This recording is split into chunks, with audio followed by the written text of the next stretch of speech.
I hope you had a good 4th. I know I did. On days like this, after having a day off during the week, you may need something to give you a bit of a jump start. My recommendation is a smoothie bowl.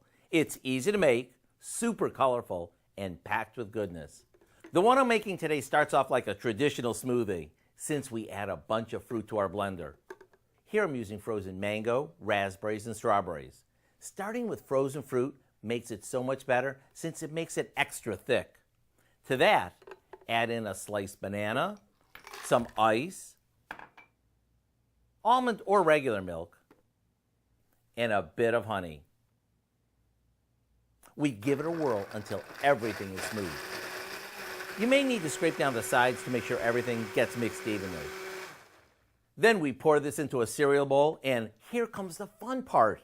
We top it with lots of fruit, nuts, and granola. You can even drizzle on some Greek yogurt. What a nice contrast to yesterday's 4th of July eat until you're stuffed buffet. And not only is this refreshing, but it's also packed with antioxidants, it's low in fat, and it's filled with fiber.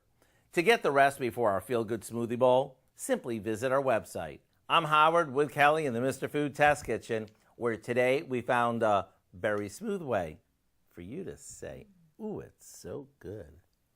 Mm-hmm.